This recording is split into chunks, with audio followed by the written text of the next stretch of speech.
I think at Porky Pillars then. All you hot chicks out there, the Porkyettes, when you go to bed at night, you can put one of these on your bed and put your head next to me, can't you, and think about me. Not my idea. I've come into office this morning and they're here, aren't they, so I'm not even going to comment, but it's only a bit of banter in it. But, you know, we'll plod on. Right, I'm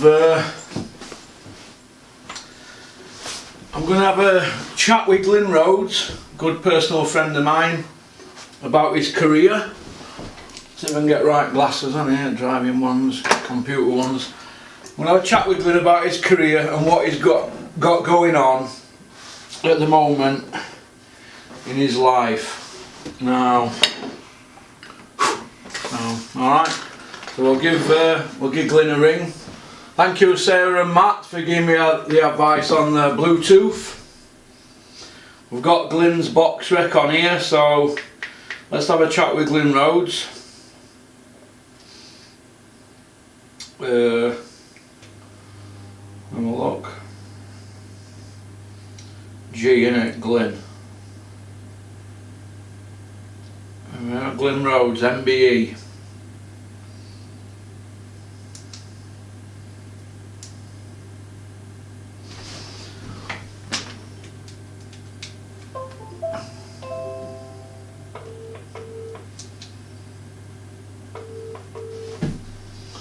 Hello. How you doing, Glyn? I'm alright, Russ, how are you? You alright, mate? Alright, thanks, well. What are you on with? I'm not. Yeah, I'm off to gym at 3:30. Hey, let me just ring you on WhatsApp thing, Glyn, because I can tune it into Bluetooth, 2 secs. That's not a good start, is it? I think that's better, WhatsApp, innit, yeah.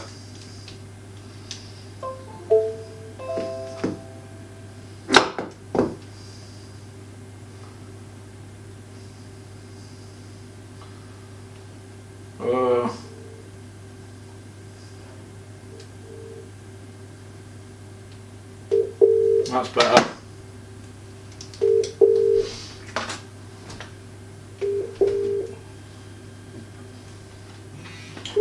Well, we're not seem to be getting very good here. Have a look. I'm not doing this very good, am I? My first call with my new toy. What's that? Hang on a minute.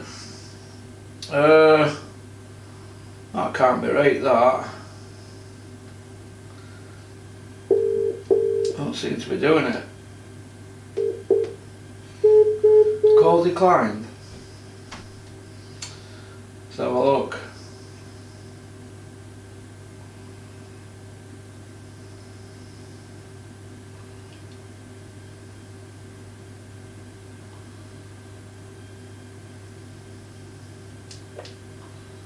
Ross. Hey mate, I don't seem to be. What's happening? Yeah, sorry, I rung you there on WhatsApp and it just didn't seem to go. Tried to connect, well, I tried to press accept 3 times, it just disconnected, so I don't know.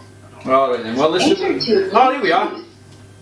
Yeah, do you hear it? We're on now. Yeah, I can hear that.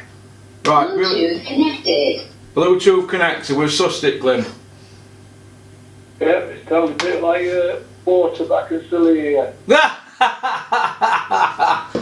How are you keeping anyway, Glyn? Are you alright? Very, very well. Yeah, everything's good at the moment. Gym's on fire. Probably it's on social media. There's always something happening. Yeah.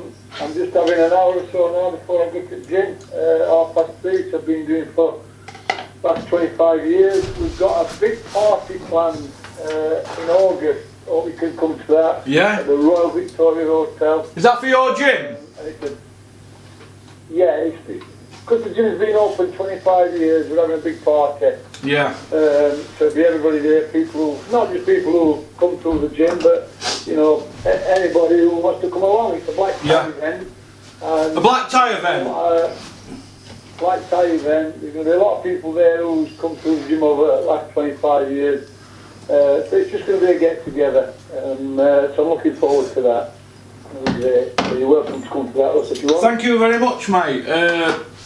I've just been looking at your career, Glyn. Let's back up a little bit. How did you first get involved in boxing? Well, funnily enough, I didn't live too far away from Ingle's gym. Yeah. And, you know, like you do, hanging around the street corners, somebody came up with the idea of, let's go and see what's happening at that boxing gym. So we walked down to Brendan's on Newman Road, a gang of us, walked in and got met by this crazy Irishman, or who I thought was crazy at the time. And I said, what next? Well, for the next lifetime, that was the first part of my life. I joined Brendan when I was 16 and I retired when I was 33, so it's a long time to be in a place. So, and the thing about it as well, you know, I said it to everybody, when Brendan turned pro, he had a lot of problems with the amateurs, training amateurs and pros back in them days. And believe it or not, he got barred from the amateurs, which was the best thing that ever happened, because what we all did, we all turned pro. Myself, Brian Anderson, so, you know, it was a good thing for us, and it worked for me, because I wasn't a big particular fan of amateur boxing, so to turn pro and start getting paid for it, it was brilliant. And to be in the gym with people like Brian Anderson, Earl Graham, it was, looking back, I was very, very fortunate. Best times of your life, were they, Glyn? Yeah, you don't realise it at the time. This is what I tell kids in my gym. You don't realise it at the time, but looking back, they were absolutely great days. You know, there was no boxing in Sheffield before Bomber Graham came along and Brendan started promoting Sheffield. Yeah, there were one or two pros, but there weren't much happening. Then Brendan started promoting at City Hall. You know, we had this kid called Bomber Graham who was a great fighter. So for people like me, I was always on the undercard. You know, I always sold a lot of tickets. It was great to be on the undercard of somebody like Earl Graham, who obviously went on to be one of the greatest fighters never to win a world title that this country's ever produced. Yeah. So he had it all, didn't he? Great days, really great days. So Bomber Graham then, he's not a Sheffield lad then, is he, Glyn?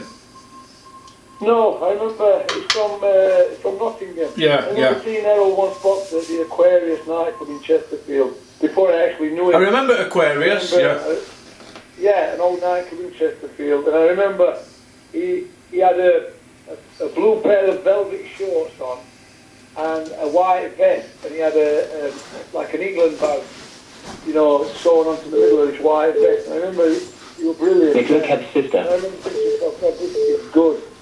And then I never saw him again for a while, and then one day I walked in Brendan, and he's here. And he moved to Sheffield, lived up the road from Brendan on Newman Road, and I think that was about 1976, something like that. And I think after that, the rest is history. We all know the stories of what happened to Earl's career. And like I say, luckily for me, to be on his shirt tails a lot of the time. So I owe Earl a lot. I owe him a lot as a boxer, being on his undercard, and I owe him a lot as a trainer, because when I was 33, I think, about 33, Bomber made a comeback, which I actually was one of the people told him not to bother, and then he ended up boxing for the world title in Atlantic City against Charles Brewer. So, you know, I'm one of the first people to put my hands up and say I was wrong. But after seeing the Ingle Gym of old, you know, when he was light middleweight, when nobody could touch him, at the time I thought it was a bad mistake to make a comeback, but obviously it proved everybody wrong. He went on to beat some good fighters. He beat Chris Johnson, he beat Vinny Pazienza, and then his final fight was against Charles Brewer in Atlantic City on the undercard to Lennox Lewis and Shannon Briggs. So I owe Earl Graham a lot. Yeah. A tremendous amount. Now, you turned pro in 1979, didn't you, your first fight at Adelphi in Liverpool? That's right. Do you remember it? Great. I love Liverpool. I love everything about Liverpool. I had my debut there. I won the area title there. I also boxed a couple of times at the best venue that's ever been in Britain, Liverpool Stadium. I think it was the only purpose-built boxing stadium in England, and it's had such people, you know, John Conte. John Conte, he was flying flag for that, wasn't he, then, back in the days, yeah. Yeah, even the legend Sugar Ray Robinson boxed there as well. So to be boxing in a place like Liverpool Stadium, the atmosphere unbelievable on them occasions as well. It was a great venue, honestly. Like I said, I always say to everybody, the best venue in England, Liverpool Stadium. Did you get a result on your first fight, Glyn? Because I know you lost it on points, but did you get jobbed or were you beat or? Yeah, I boxed. I think it was either John Lindo, wasn't it? I boxed a kid called Jimmy Bunkler and Brian Snag, both at the stadium. No, but John Lindo were your first fight, wasn't he, as a pro in Liverpool? Oh, John Lindo at the Adelphi. Adelphi, yeah. Fight, yeah. Did you win that fight or were you jobbed? I lost that one. I lost the debut. Yeah. But you know, I didn't mind because all of a sudden you're boxing and you're getting paid. And I thought, this is not bad, this. Yeah. Boxing for trophies to getting paid. So I was never really serious about boxing all my career. I never got serious, but I just had to be getting paid. Like I said, you go from a scallywag hanging around on street corners to getting paid for something you enjoy doing. It's a result, Russ, isn't it? Yeah, of course it is, man. It's money for old rope, isn't it? It's better than working in a factory, Glyn, isn't it? It's exactly better than going a proper job, having a normal job. Yeah. Odd carrying on a building site or something. Oh yeah, and I've done some odd jobs. yeah, I bet you are. And you boxed. You boxed all the way up then to 1993. And then how old were you then, Glyn, when you decided to turn it in? I turned pro when I was 19 and I retired when I was 33, which is a long career. I had a lot of fights, 55 pro. You were averaging about 5 fights a year, weren't you, Glyn? Yeah, which is not bad, is it? Not bad, is it? If you can get out 5 times a year, mate. Not bad at all, but... It's only a 10-month-a-year sport, isn't it? Yeah, definitely. And I got a chance to go all over the world. Yeah. People that you'd never have met if you're hanging around on the streets, if you know what I mean. So, yeah. I loved my boxing career. Yeah. A lot of people would tell you I could have been a bit more serious. But if I'd have been serious, I probably wouldn't have enjoyed it as much. Yeah. I enjoyed the things that I used to do, and my nickname was Showboat, and I used to enjoy it, to revel in the fight, putting the show on and enjoying it. And like I said, I could have turned a bit harder and been a bit more serious, and if I had, I probably wouldn't have enjoyed my career as much as I did. Yeah. What promoters did you work with in your time then? Because I know that, obviously I know this, but I want you to tell me. I know you've worked with Barry and Frank Warren, haven't you? Barney Eastwood. Yeah, I've trained a lot of fighters who've been with, like you say, a lot. Richie Wenton was with Frank Warren for a while, that was way back. So you've got to kind of like work with everybody. You can't just, you know what this game's like. Once we're best friends, then we fall out, then we're friends again. Yeah, it's like being married, isn't it? Yeah, exactly. So how many times have you heard that in this game? I'll never work with you again. Yeah, I'll never work with you again. I used to eat it every day in Dennis's office. Yeah, and then next thing, everybody's friends. Next thing, you walk into office a week later, and I'll give him that look, and he'll go, "Don't start." And then as soon as that person will leave office, I said, "Dennis, what we're doing?" And he'll say, "Oh, don't start with your morals, please." It's an horrible game, isn't it, Glyn? We've all seen that with people in this game. One minute is deadly enemies, next minute they're working together. I think that's just boxing. Yeah, but do you know what it is, Glyn? When you first come into the fold, I mean, it's been 4 years for me now in April.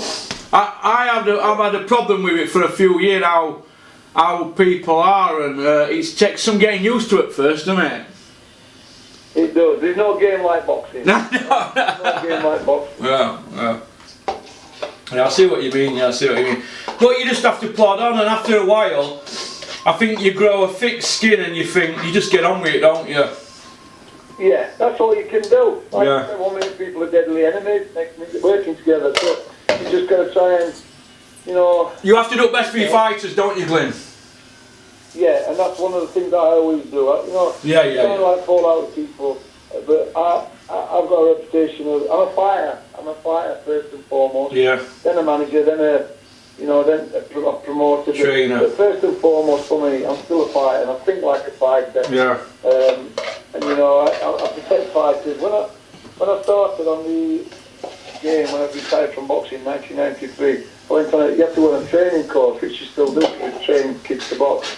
And an old guy up in Newcastle said to me, I remember these words and I stick by them. He says, always remember that the guys you're training are somebody else's babies. Yeah. So treat them how you'd expect your own kids to be treated. Yeah. And I think that's a good way of looking at it. It's somebody else's kids, so look after them how you'd expect your own kids to be looked after.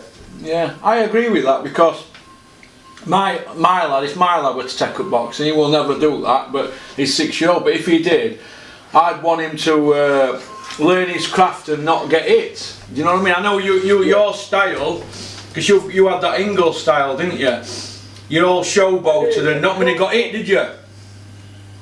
A lot of people refer to it as the Ingle style. Yeah. I personally refer to the Errol Graham style, because until Bomber Graham came to Sheffield, nobody were doing that. And No? then, Errol come along, and there were the guys in the gym when I was boxing. There was a guy called Mick Mills, Chris Walker, and one or two other pros, but nobody had that style that Bomber came with. Then Bomber came, and everybody kind of like tried to copy him and do the Bomber Graham, and they're still doing it to this day. And it's like you just said, it become the Ingle style of boxing. But me personally, I think it's the Errol Graham style of boxing. Without Errol Graham, nobody in Sheffield would be doing that. Yeah, that leaning back, what he does and stuff like that. Yeah, with his hands down, we all tried it. I used to try it, but obviously, if you look at my face, it didn't work for me. Yeah, and obviously Johnny Nelson, he copied it, because he lived with Bomber, didn't he, for a few years at Bomber's Gaff, didn't he? Bomber's Lodger. Johnny were good friends. Yeah. They were best mates for a long while. I don't know if they still are, I don't know. But yeah, Errol and Johnny were friends for a long time. Yeah, brilliant. And who's, obviously, when you first left Brendan Ingles, Bomber left to go with you, didn't he? Yeah, well, what happened is I actually retired. Yeah. And Bomber retired as well. And then he made a comeback. Well, no, sorry, he opened the gym in the Wicker. Yeah. So, like most fighters do, retired from boxing, opened the gym. And he bumped into me one day and he said, would you help me out? Well, I was retired at the time. Yeah. So I said, yeah, of course I will. So Errol opened this gym, and it was great at first, like most gyms are. And then, I don't even know how this came about, but Errol ended up going back with Brendan. And basically then I was running his gym. So here's Errol Graham's gym in the Wicker. Yeah. Errol's training at Brendan. Oh, right. So how was that work? So eventually what happened is the gym, closed. And I got the bug back again. So I ended up back at Brendan. Like I said, I retired for 2 years. But we all ended up back there, and it was like nothing had ever changed. We were a bit older, a bit wiser. But we were all back in the same gym where we all started. So it was nice. It was great days. Yeah, brilliant. And who's been most talented kid that you've sparred or trained? Sparred? Who's most talented guy you've sparred, Glyn? The best kid I can ever tell you that I sparred with was Barry McGuigan. Barry McGuigan? When Barry was boxing Pedrosa. And the whole experience of going to Belfast back in them days was an experience. Although we trained in Belfast, I stayed in a place called Bangor, in a hotel at Bangor, a beautiful place on like a seaside coast. So we'd travel into Belfast every day and spar, and it was brilliant. And one of the things I remember about the first day I ever sparred with Barry McGuigan, and it's a bit embarrassing, the television were there, and all the press. The first punch of the first round, the first day, he dropped me with a left hook to the body. I've never been... I bet you still laugh about that to this day with Barry, don't you? And I still remember it now. It was a very... He come out... I kind of like come out with a casual attitude, and he just whacked me with a left hook to the body, and down I went. But I'll tell you what, he didn't do it again. But after that, I think I spent a couple of weeks there or something. After that, I got on my bike, and I thought, he's not doing that to me again. I became friends with Barry after that. He used to see him around, and he's great. But that was probably one of the best kids ever sparred. Other than like Bomber Graham and all the kids who were at Brendan, Brian Anderson, all the kids who came through Brendan's, we all sparred together, and there were some great fighters coming through then as well. So we all sparred together. I think, like I said, the guy that sparred with most would have been Bomber and Brian Anderson, because we were actually in the gym, at the same time. Yeah, he actually, I went on a nicking in front of him in Donkey Trash Prison. He was governor, and he put me on bang up for 7 days with no canteen, where you can't buy no Rice Krispies or phone cards and all that kind of thing. Yeah, and I thought, aren't we all right here? Brian's alright. Yeah, he's alright. Brian, on a regular basis, he's alright. Yeah, he could punch, couldn't he? One of the ex-fighters. You know what I like about when you see ex-fighters, you see so many ex-fighters on the arse and that, but Brian's one of the fighters who's managed, like myself, managed to go on to, after boxing. Yeah, get a career. To be quite alright.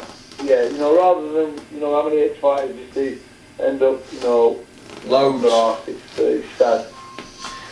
Boxing's the only sport, as Joe Fraser said, where you can get your brains shook, your money took, and your name in the Undertaker's book. In the Undertaker's book. No, it's right though, isn't it? He's right, isn't it? Yeah, he's right. Listen, don't we recently know that? So that's what I'm telling you about this game. It's a serious game. So tell me about your stable. Your stable at the moment, Glyn. Who have you got in your stable at the moment? I know Tommy Frank's the star, isn't he? Yeah, probably Tommy Frank. He's the man at the moment. We've got another kid. I've got 3 kids at the moment who are flying the flag for Sheffield Boxing Centre. I'm very fortunate. When you get in this game to start with, you want to build an empire and you want to do something. Now I'm very fortunate. I can pick and choose. I've got 4 good kids, boxing pro. Obviously Tommy Frank's the flag bearer. Got Keenan Wainwright, he's doing very well, and Kane Salvid. And they're all on the show in Sheffield in 3 weeks. They're all ticket sellers, which, as you know, in this game, you've got to sell tickets. Yeah, you got to do, I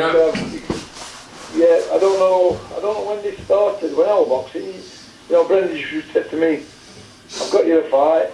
That's how much you're on, and that's it." Whereas now, what happens now is you only seem to get jobs, if you can put bums on seats, which is, I don't know.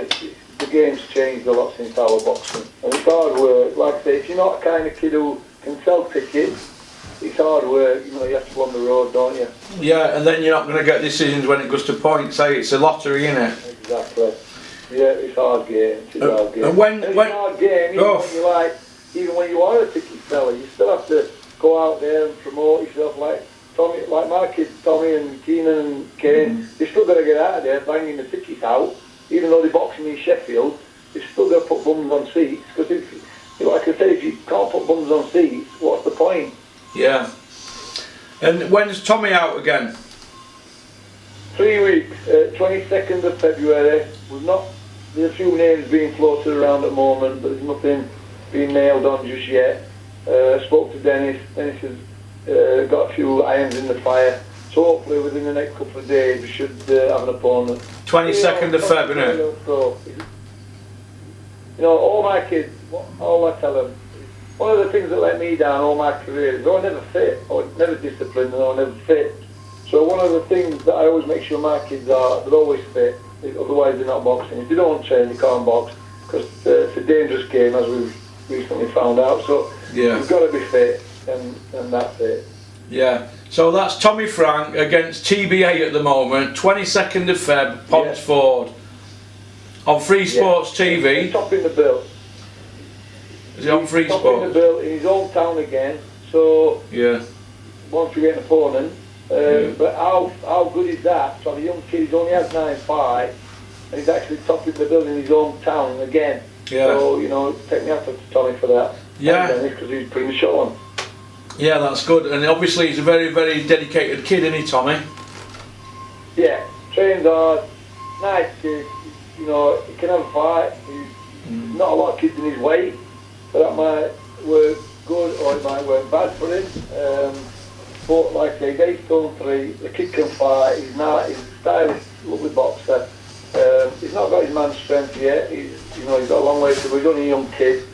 But you know, topping the bill in your hometown, what could be better than that? No, it can't be. It can't be, mate. That's brilliant, and it's on TV as well, isn't it? Free Sports TV. Yeah, yeah. Channel 95. Yeah, Freeview. yeah. So we're looking forward to that. It's gonna be That's good brilliant. I'll be there, mate, on the night cheering you on.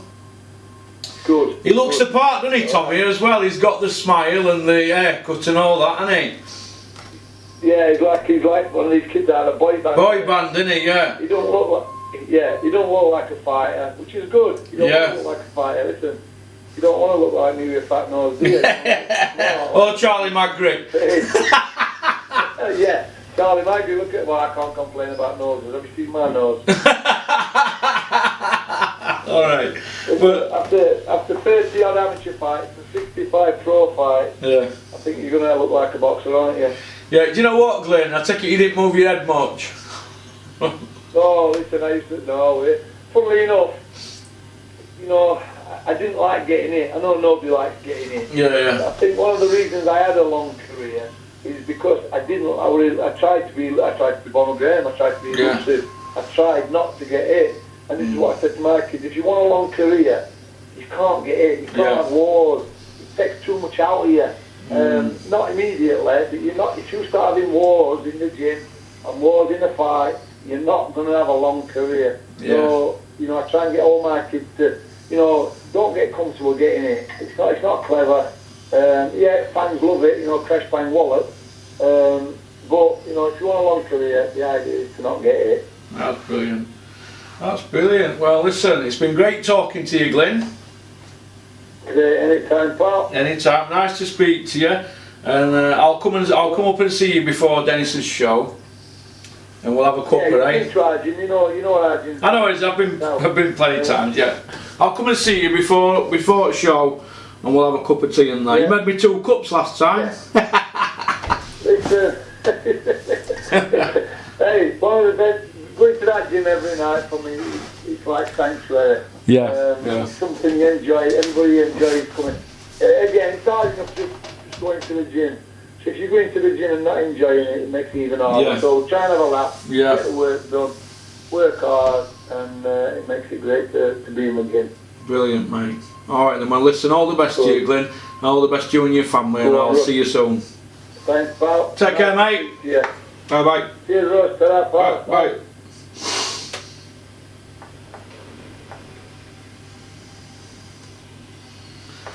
Well, that was Glyn Rhodes, that.